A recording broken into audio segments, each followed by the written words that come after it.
From Fox 8 Sports, this is the Overtime Podcast. Welcome into the Fox 8 Overtime Podcast. Today, I'm your host, Andre Johnson Jr., joined by the Madeline Adams. And typically when you see us in this studio, we're talking about the New Orleans Saints. Right. But we're switching things up today. We are expanding with the Pelicans season right around the corner. We're going to have a lot more Pelicans content for you on YouTube, on our website, and of course on the Gulf Coast Sports and Entertainment Network.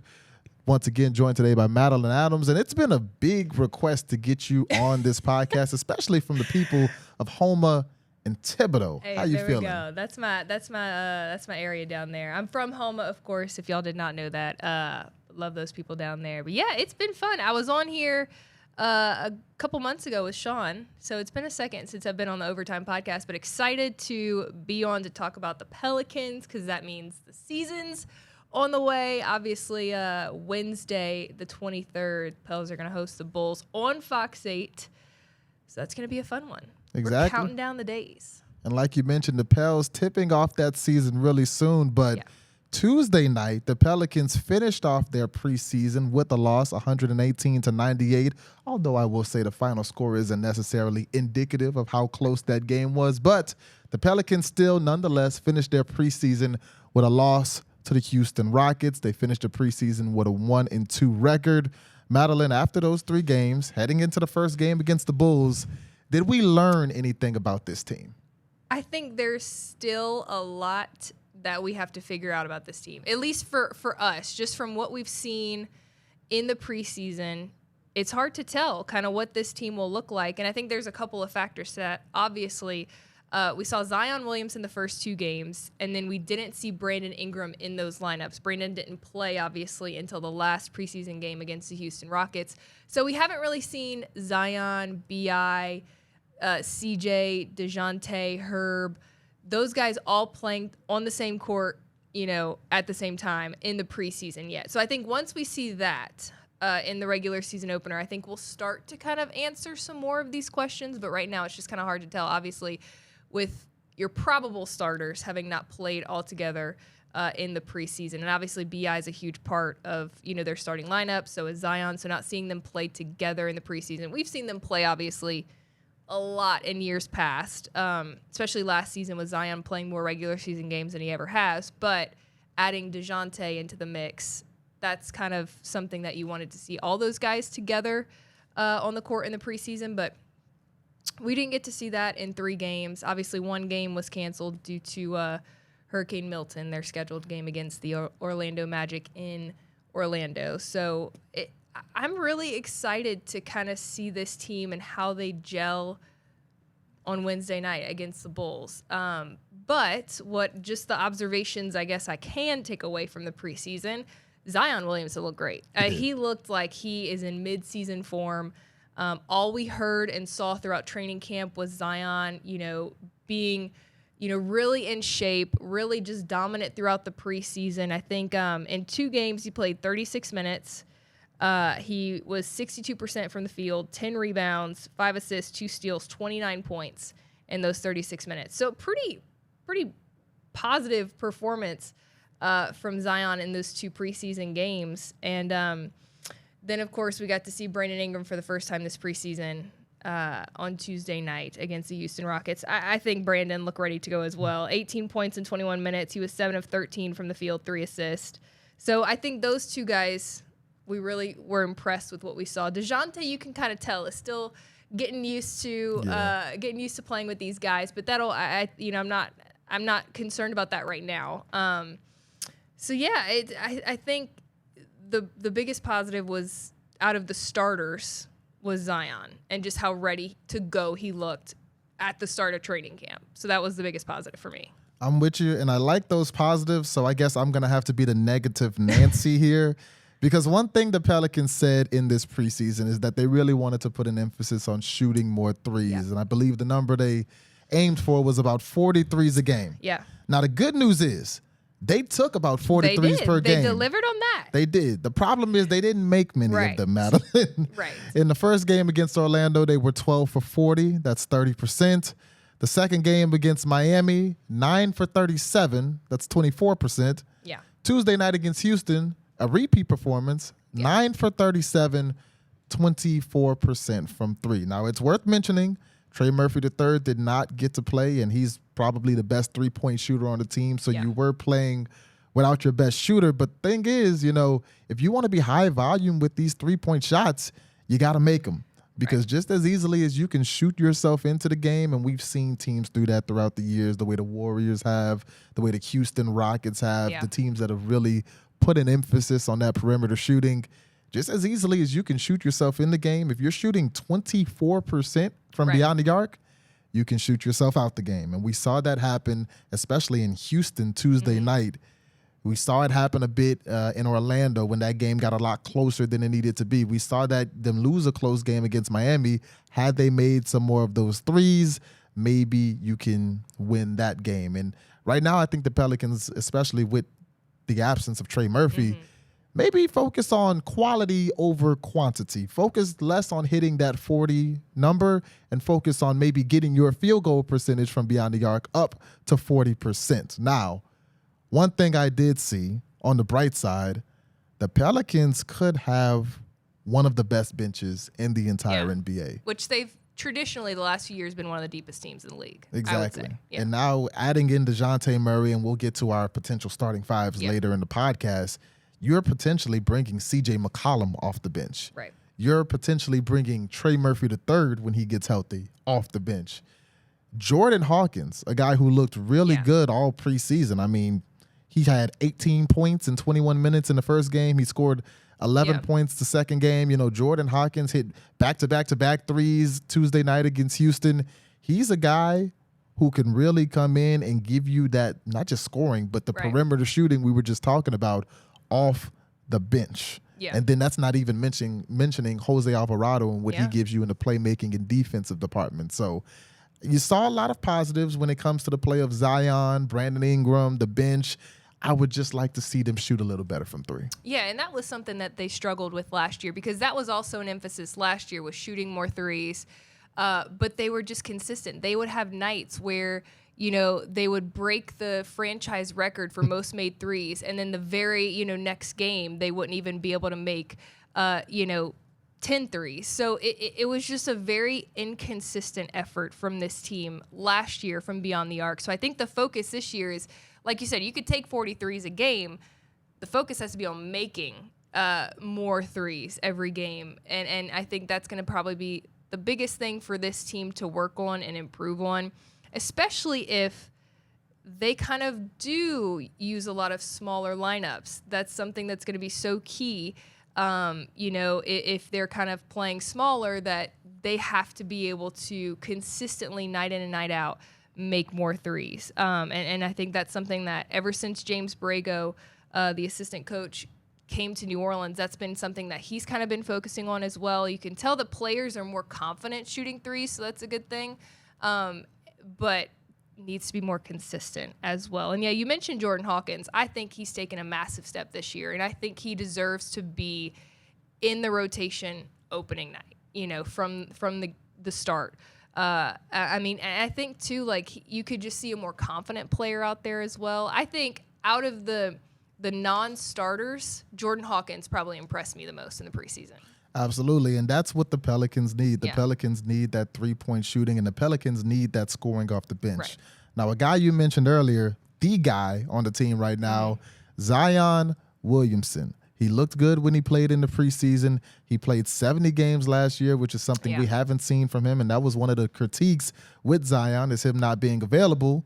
He still wasn't available in the playoffs because he did get hurt in that play-in game against the Lakers. So now coming off a season which was arguably one of the best of his career, what are your expectations for the Pelicans star heading into what could be a very special season for this team? Yeah, I mean, it was special to see what Zion was able to do last season. Like you said, 70 regular season games. And I keep always going back to that play-in game against the Lakers and just the way that he was dominating that game. Yeah. I mean, he was getting MVP chants from the Smoothie King Center crowd, and he was playing like he was an all-star, and I think that was so refreshing to see from Zion, like in the big moments. Obviously, he got hurt in that play-in tournament game, and he wasn't able to play in the playoffs. But just to see him deliver in those big moments in that huge game against Los Angeles before the injury was really refreshing and really encouraging. And so, yeah, this year, just to stack days and to find a way to hopefully stay healthy. If we can see Zion Williamson in the playoffs finally, I think Pelicans fans, I don't think anyone would be disappointed to see that. I think obviously people would be so excited to see Zion in the playoffs for the first time in his career because he can deliver in those big moments. And he gives this team such an edge and such a competitive advantage against other teams in the Western Conference. And so, yeah, I'm really excited for the year that Zion's going to have. Obviously, staying healthy is a huge part. And hopefully he just kind of, again, I think with this team, this entire team, not just Zion, it's just about being consistent night in and night out. Because we saw, obviously one of the games that wasn't Zion's best was the in-season tournament game. Yep. And so that was kind of a big moment. And I think he learned from that. And we saw that in the play-in tournament. But just to be consistent, and that's not just Zion, that's everyone on this team. We keep going back to that, but I think this team just really lacked consistency in several different areas last year. And so to see him just hopefully stay healthy, be on the court as much as possible, I think, and I don't think it's unrealistic to say that Zion should be an all-star next year. Yes. If he stays healthy and he has this team in the mix, in the top 6 in the Western Conference, throughout the year, I think Zion should be an all-star. He was playing like one like I said, toward the end of last season. So really high expectations for Zion. He is the face of this franchise. This team goes as Zion goes. So if he's able to stay healthy, I think there's so much potential for this team. Right, and you mentioned Zion has yet to play in a playoff game in all his time in New Orleans. So when you talk about the expectations for Zion, that it starts there. Yeah. We need the best player in the biggest games of the season. We need Zion healthy and in the playoffs. And another thing we need, it seems like it happens every season with Zion, some of it in his control, some of it out of his control.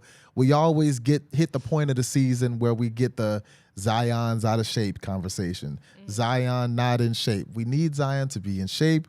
We need Zion to be healthy, to play in the biggest games. But more than that, I'd like to see Zion expand his game this season. When you talk about Zion Williamson, you know he's going to get layups. You know he's going to get and ones, crazy dunks, alley-oops, rebounds. He's going to block a few shots into the nosebleeds at the Smoothie King Center. But I would like to see him really expand his game when it comes to shooting. Now, I don't need Zion taking 8 threes a game, but you saw Zion with a mid-range pull-up in the preseason. You saw him start to work a few post fadeaways into his game late in last season. And that's what I would like to see Zion become because in the playoffs, which is where the Pelicans want to be, it's where they expect to be as a team and as an organization. The game slows down. It's a lot more half-court based and not as transition-based. And I'm going to use a player as an example who's been an MVP and an elite player in this league, still is, Giannis Antetokounmpo. He struggled in the playoffs for years because teams they called it building a wall. They would build a wall in the paint. They would not let him dunk. They would not let him make layups. And Giannis couldn't break through in the playoffs until he started shooting those mid-range shots, until he started shooting those three-point shots. And he wasn't a 40% three-point shooter by any means, but he was at least a threat to take them.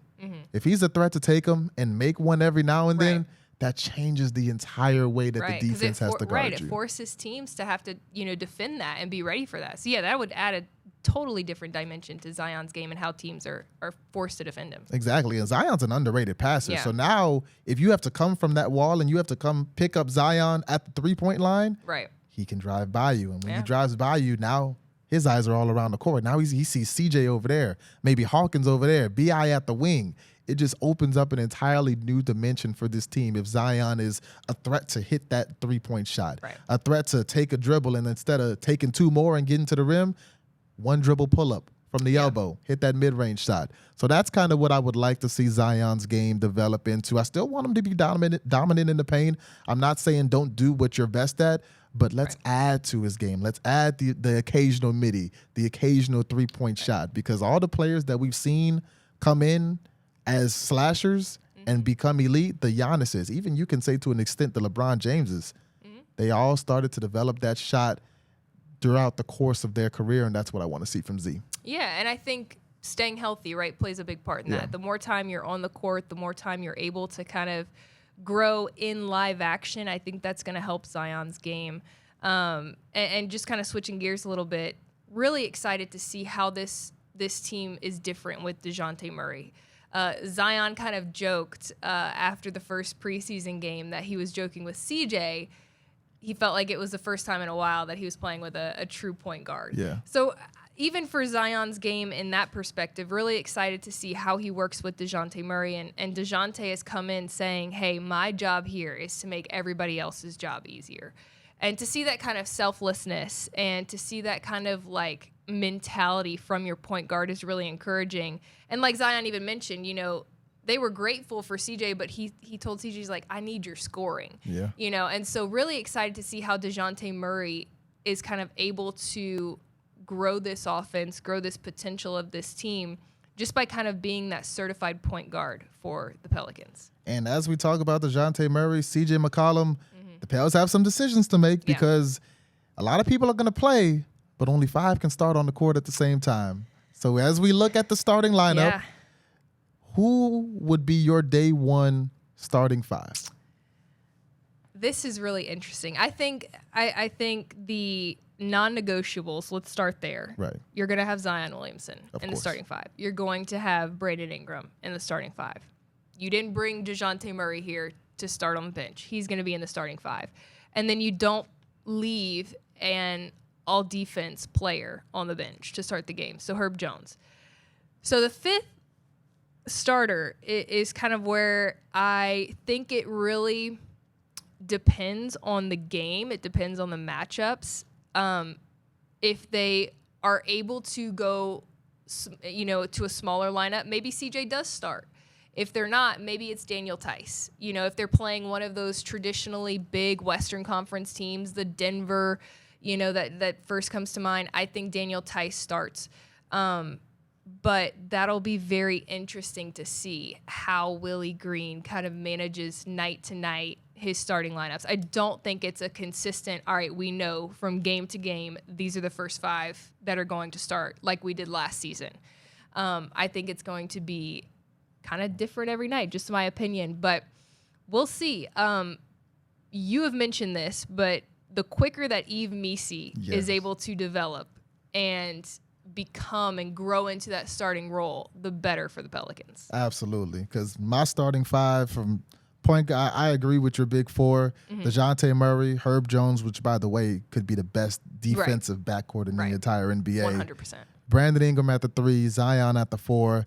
And at your 5, I did say day one. So day one, I believe they go with Daniel Tice, but I think that center spot is Yves Missi's to take because all throughout the offseason for the Pelicans, we talked about they need defensive rebounding. They need interior defense. They need an athlete, a guy who can go block shots.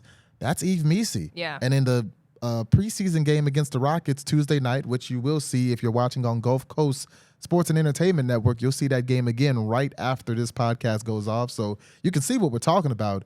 Yves Missi was great in the second half. Yeah. He gave the Pelicans everything that they expected. All their weaknesses, he was filling that in the second half. So if he can grow into that, I believe Yves Missi slides into that starting lineup. And with that starting 5, now you can bring CJ off the bench, which I think he could be one of the best 6 men in the league. For sure, yeah. Come in and, brother, go get buckets, Bring CJ in. Bring Trey Murphy III off the bench when he gets healthy. You're bringing in the playmaker, defender, and Jose Alvarado. Yeah. You still got Daniel Tice who can rebound, defend, and shoot some threes for you coming off the bench. That's a deep team, and you're bringing a lot of scoring and shooting off the bench, and that's could be one of the most underrated lineups in the entire NBA. Yeah, and again, we said this earlier, but the Pelicans have, in the last few years, I believe, have always had one of the deepest rosters in the NBA, just because, when their second unit comes in, they're still able to keep them in the game. It's not like they're, when the starters come back in, they're having to, pick up, after the second unit. Their second unit is really good. And so, yeah, with Yves Missi, he just has so much potential. He's only been playing basketball for, a handful of years. Right. And so there's still so much for him to grow and learn, and going, from just kind of getting used to the game of basketball, playing 1 year at Baylor and then going to the NBA. There is so much that he's getting adjusted to and so much that he's learning. But we saw flashes of his potential in the preseason, like you mentioned, just blocking shots, dunks, and just everything that you want your center to be doing. Yves Missi showed potential to be that. And so it's going to be really interesting to see just, how quickly he can grow and how quickly he can learn. In a perfect world, I think Yves Missi develops quickly enough to be in the starting lineup by playoffs. Exactly. Maybe that's asking too much of him, but in a perfect world. And if that happens, I don't think you need to trade Brandon Ingram, because that's the biggest topic that people have been talking about when it comes to this lineup. Will Brandon Ingram be here come playoffs? Will he be here after the trade deadline? A lot have mentioned trading Brandon Ingram for a center. Yeah. Do you think that the Pelicans would potentially trade BI for a center or a big man or something like that?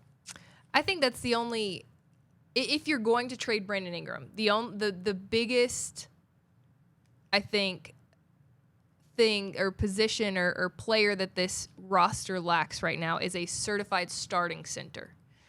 So if you're going to trade Brandon Ingram, I feel like the only logical thing to receive back is a starting center. Right. But I don't know.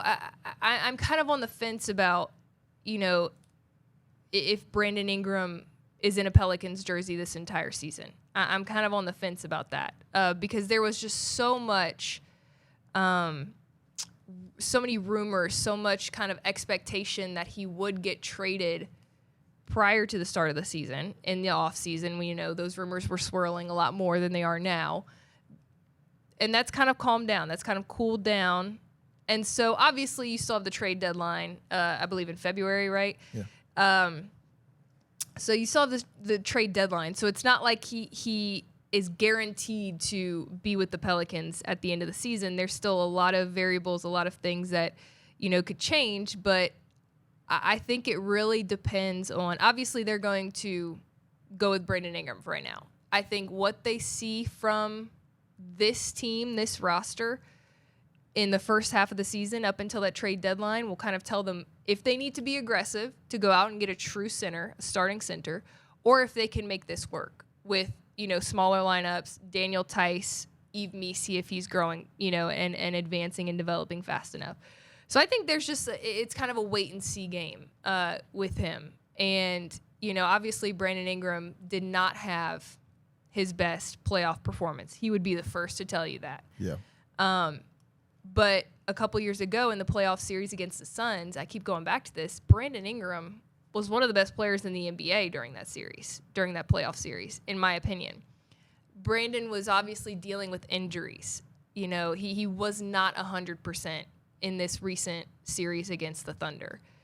So it'll be interesting. I still think there's a lot that Brandon Ingram can contribute to this team. I don't think it's like, oh, he's still in the roster, like he's just kind of, this is like, just kind of you got to settle. Like I think there's still a lot that Brandon Ingram can contribute to this team, and he can still be one of the best players in the NBA.